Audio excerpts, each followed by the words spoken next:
বাগেরহাট পৌরসভার ৪ নম্বর ওয়ার্ডের কবরখানা রোডের একটি জরাজীর্ণ ঘরে বাবা মায়ের সঙ্গে বসবাস করে সাথী। ২৪ বছর বয়সী সাথী মানসিক ও শারীরিকভাবে এখনও শিশুর মতোই। সারাদিন কেটে যায় খাওয়া, ঘুম আর পাড়ার ছোট শিশুদের সঙ্গে খেলাধুলা করে। তার বাবা মাসুম মীর রিকশা চালক এবং মা অন্যের বাসায় গৃহকর্মীর কাজ করে। ভাড়ার রিকশা চালিয়ে ১৫০০ টাকা ঘর ভাড়া দিতে গিয়ে হিমশিম খায় অসহায় সাথীর পরিবার।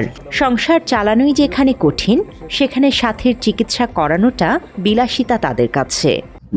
মোহাম্মদ মাসুম মীর, আমার মেয়ে সাথী মেলা সমস্যা আছে। ছোটবেলা থেকে ডাক্তার কবিরাজ বহুত দেখছি, কোনো জায়গায় ডাক্তার বলেছে বড় হবে, তো বলছে বড় হয় না। যখন দেখি বড় হয় না, তখন চিকিৎসা করবো, সেই অর্থ আমাদের নেই। কারণ আমরা গরিব, রিক্সা চালাই, দিন আনি দিন খাই, ভাড়া রিক্সা চালাই। দৈনিক ২৫০ টাকা ভাড়া দেওয়া লাগে, ৫০০ সাড়ে ৫০০ ইনকাম হয়।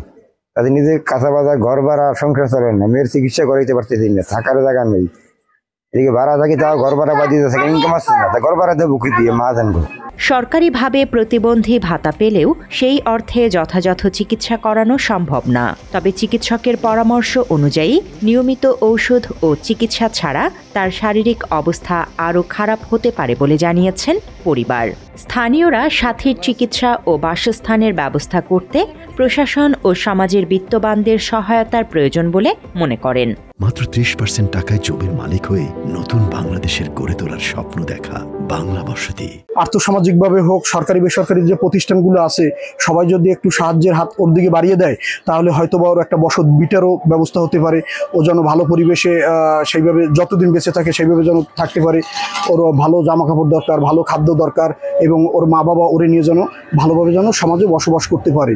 তো এখন এখানে ওর দরকার হলো খাদ্য, বস্ত্র, বাসস্থান। তা যার যতটুকু সম্ভব হয় ততটুকু দিয়ে ওকে যদি সহযোগিতা করে, তাহলে ওর পরিবারটা বেঁচে যেতে পারে।